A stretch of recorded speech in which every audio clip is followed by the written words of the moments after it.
parameter dinamik. Jadi dari respons getaran bebas kita bisa melakukan analisis untuk memperoleh parameter struktur kita ya. Masa, redaman kekakuan atau rasio redaman kritis, zeta atau frekuensi alami. Pertama, yang kekakuan tadi sudah sampaikan, pastinya pakai uji statik saja, kasih gaya, catat perpindahan, kita akan dapatkan nilai kekakuan. Nah, massa itu struktur kita nggak mungkin ya. Ditimbang sudah nggak mungkin. Nggak ada cara lain mengukur massa kecuali mengecek respons dinamik ini. Dan dari sini, karena kita tahu frekuensi alami itu adalah akar dari kekakuan dibagi massa, kalau kita sudah peroleh kekakuan dan tahu frekuensi alami, massa bisa kita estimasi dari situ. Nah, dari respons getaran bebas, kita dapat ini nih. Periode alami tapi teredamnya. TD bukan TN, karena omeganya juga omega D. Nah, kalau ini sudah diperoleh, omega D-nya bisa kita dapatkan. Omega D apa maksudnya? Kopi.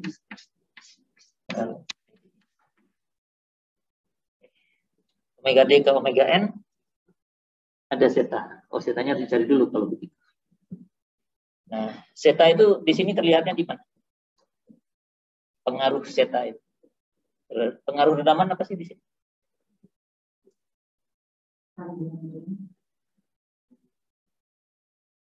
Pengaruhnya kan tinggal kita lihat. Kalau kemarin tanpa redaman, getarannya gimana? Amplitudonya sama semua. Sekarang makin lama makin turun. Jadi dari perubahan ini ke sini itu pasti ada pengaruh zetanya, pengaruh redamannya. Jadi kita coba lihat perbandingan antara tinggi di sini dengan tinggi di sini dengan tinggi di sini. Ini saya hapus ya atasnya.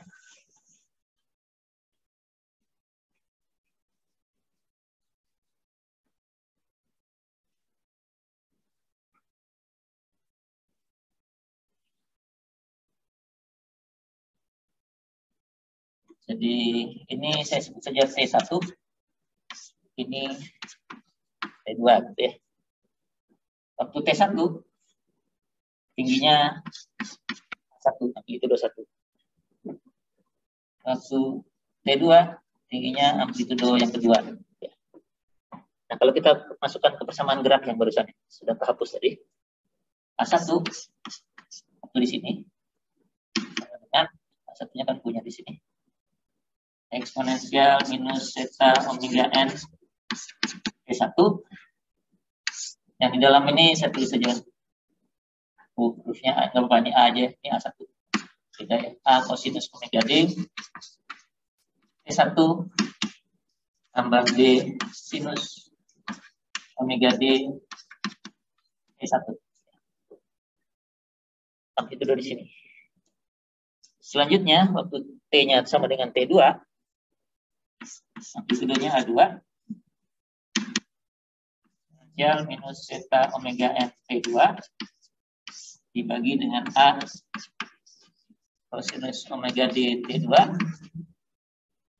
tambah D sinus omega D T2.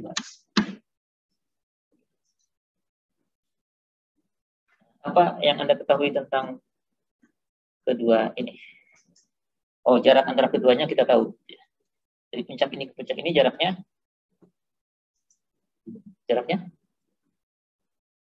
ya sama dengan jarak ini kan sih. T besar D misalnya, periode teredam ya. Jadi T2-nya itu adalah T1 tambah TD. Jadi ini bisa saya ganti di bawahnya.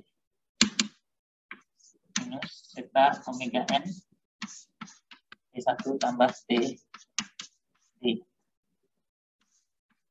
A kosinus omega D, wah bisa segini.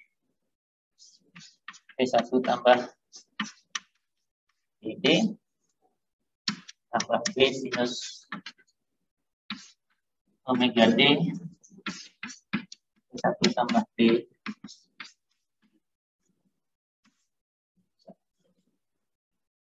Nah, apa yang Anda ketahui tentang ini dengan ini? kira-kira? Atau gini aja, yang di dalam kurung, apa pengaruh TD di sini? Terhadap yang di dalam kurung ini?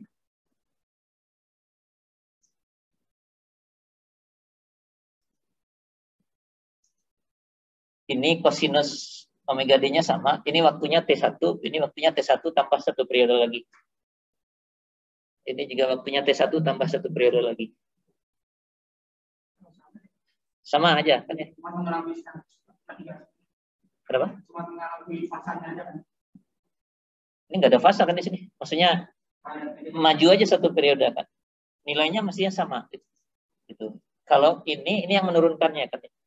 Yang di dalam kurung saja ini konstan. Ya. Maksudnya nggak akan habis-habis kalau yang di dalam kurung saja. Yang bikin habis kan yang di luar ini ya, eksponensial minus zeta omega n ini ya. Jadi ini dengan ini itu sama. Karena walaupun waktunya berbeda, tapi nambahnya 1 periode, jadi sama. Sinus yang satu dengan sinus yang sebelah, cuma bergeser aja. Jadi kalau sama, mending saya bagi aja. A1 dibagi A2. Di sini aja.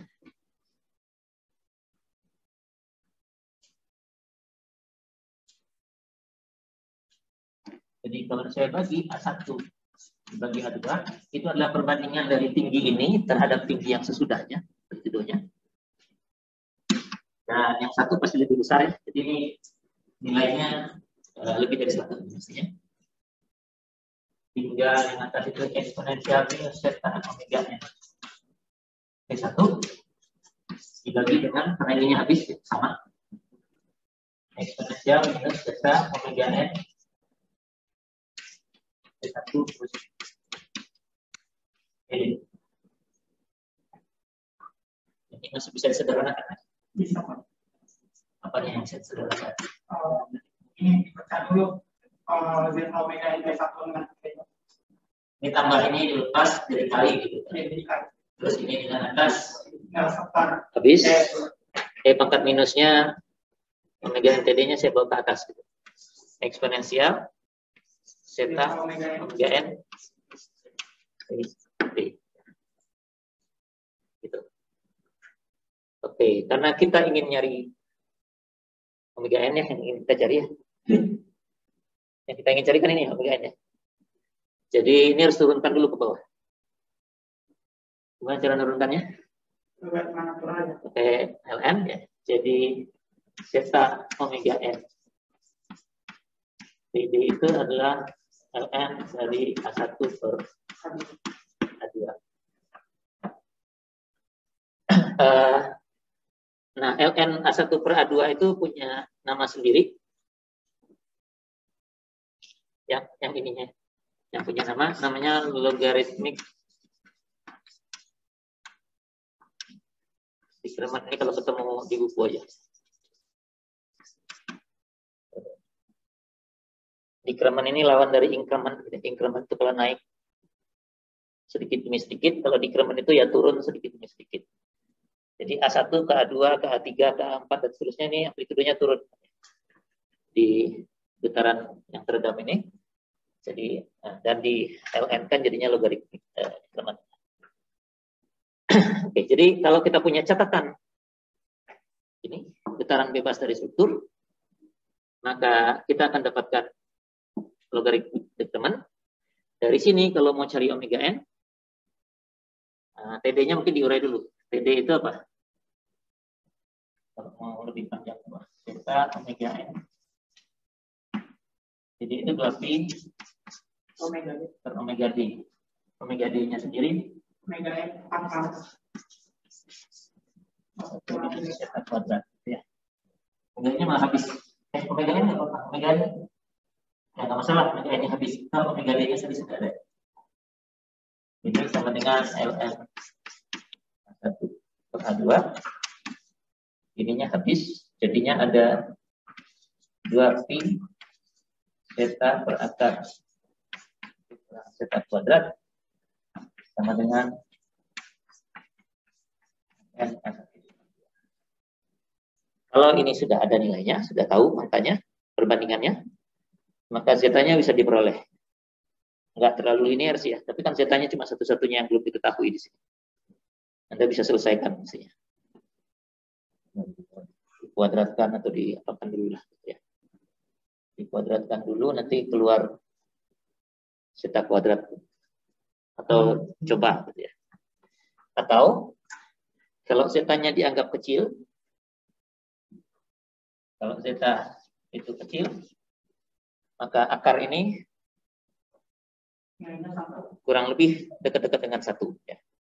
Jadi kalau begitu lebih mudah lagi. Kalau zeta dianggapnya kecil, zetanya 1, 2pi-nya tinggal ke 1.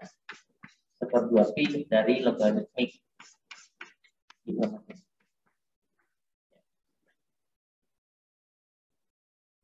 Oke, jadi zetanya sudah dapat. Kalau zeta sudah dapat, tadi yang kita hapus ya. Tadi di depan dari uji statik kita dapatkan K ya. Kemudian dari bacaan ini jarak puncak kita dapatkan perioda. Ini sudah sampai ke sana. Jarak puncak atau jarak ini apa? Zero approaching. Anda belum ya, belum acak ya. Sudah kenal zero approaching? Belum ya. Nanti di gelombang acak mungkin ketemu ya. Jadi naik ini dengan naik berikutnya atau turun ini dengan turun berikutnya itu sama, namanya perioda ya. Atau jarak ini adalah jarak dari satu puncak ke puncak berikutnya ya. Jarak itu sifatnya TD, karena sumbunya sumbu waktu. Di TD itu ada omega dan ada zeta.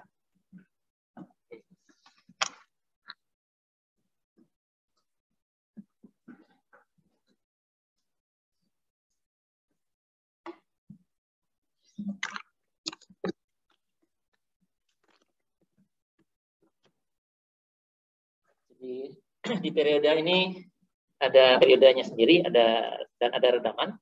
Jadi kalau redaman sudah diperoleh dari sini, ini logaritmik redaman, akan dapatkan ini yang diperoleh ya, bukan dapatkan zeta dengan TD, pastinya dapat PN dan omega n. Nah, ini tinggal bolak-balik saja. Kalau ini berdua digabungkan. Nah, kalau sudah dapat omega n dengan K, kita dapatkan massa, maksudnya. Di bawahnya massa. Jadi setelah yang ini ke bawah, kita akan dapatkan Tn, perioda natural, omega n, frekuensi natural, frekuensi alami. Bawahnya lagi bisa massa. Kalau massa sudah diperoleh, zeta ada, bisa C, dan tidak bisa. Jadi semua parameter dinamik, baik yang M, C, dan K, maupun zeta dan omega n bisa diperoleh dari respons dinamik ini, respons getaran bebas, plus 1 uji statik untuk K. Kalau di soal bisa saja ini salah satu saja diketahui, yang lain gambarnya ini kita bisa dapatkan. Nah, respons ini kalau di struktur aktual, struktur besar begini, yang lebih mudah mencatatnya itu adalah percepatan. Alat ukurnya namanya akselerometer.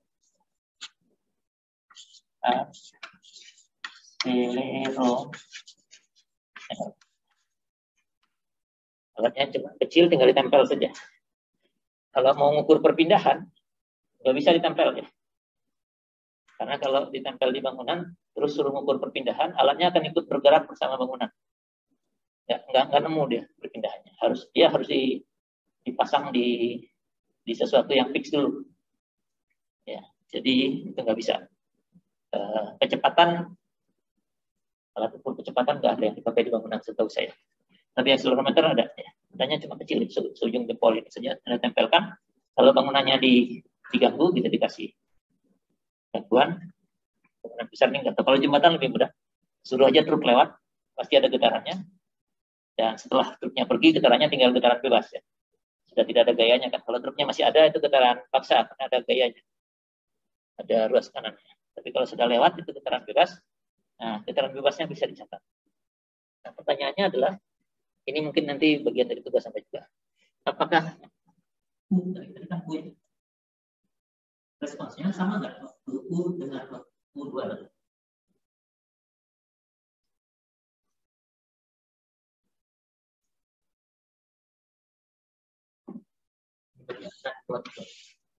Tadi yang kita perlukan kan perpindahan.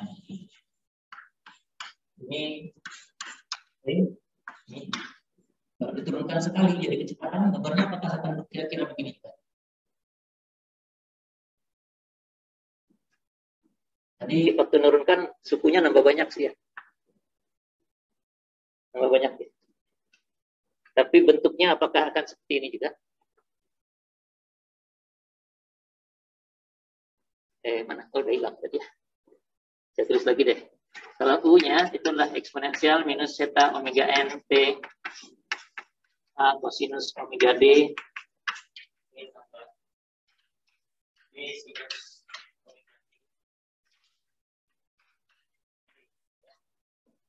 Kalau saya turunkan sekali, tadi sudah dituliskan.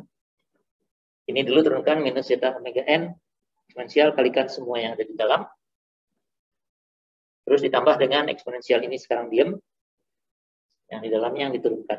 Ya. Tapi kalau Anda lihat bentuknya, udotnya ada sesuatu di depan.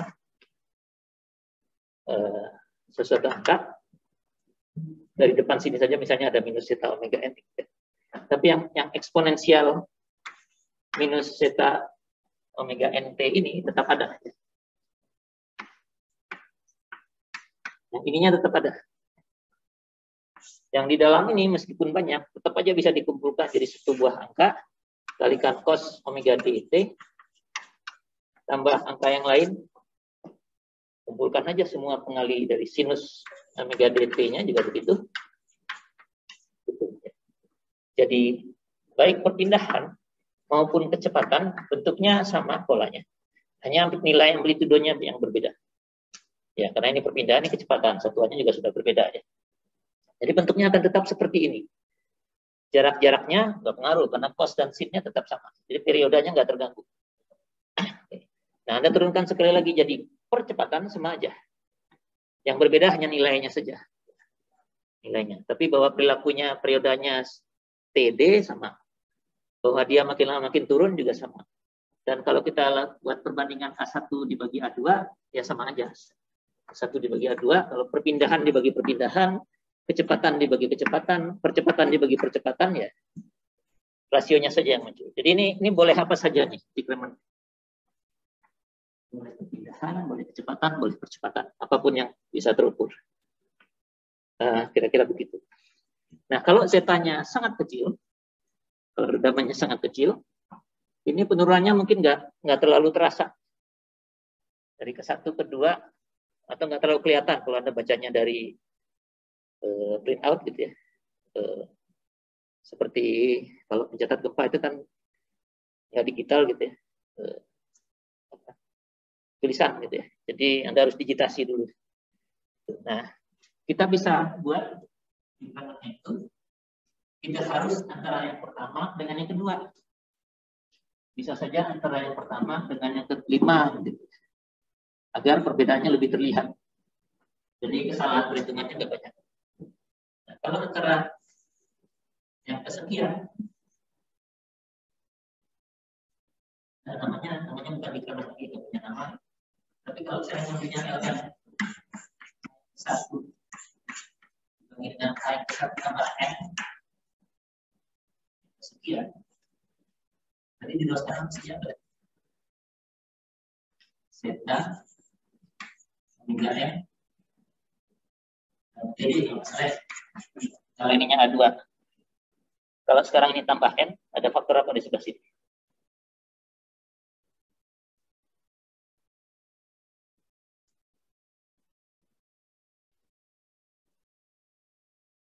Ada faktor apa di sebelah sini pastinya?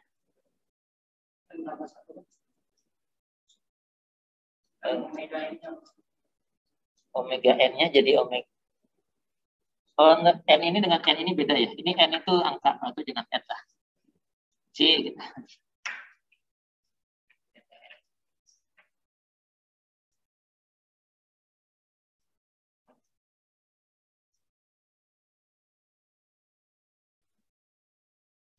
Berarti saya yang A1 A2 dulu. Ini zeta. Jadi kita lihat ini kan. Atau ini A2. Ini kalau diselesaikan omega dengan omega n-nya habis gitu ya. Ini kan 2pi per omega n-nya habis tadi. 2pi zeta dibagi dengan akar 1 minus zeta kuadrat. Ya. Ini. Yang ini sama dengan itu. Ini kalau satu siklus. Kalau satu siklus lagi dilakukan, artinya ininya saya ganti dengan H3. Yang nambah apanya? Ini jadi 2 kalinya. Ya. Ya. Jadi ada, kalau ini 1 tambah N, di sini ada N mestinya. Gitu ya. Di sini ada N. Ya, di situ ada. Nah, jadi formula yang tadi saya nyusunnya gini. Oh, yang ini yang masih ada. Ini kalau A1 dan A2. Kalau ini A1 tambah N, ininya adalah N-nya di sini sama posisi N-nya di situ. Jadi zeta-nya kalau di sini ini 1 tambah N. Dan ini tinggal di mana? Dan ini 2pi ya. Jadi ini 2pi N. Ya, jadi zeta-nya kalau untuk zeta kecil bisa ditulis sebagai 1 per 2pi N.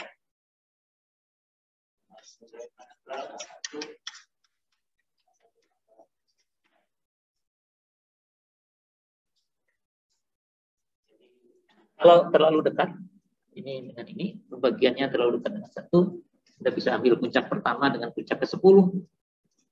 Lalu tinggal dibagi 10 saja hasilnya. Biar hasilnya lebih kelihatan.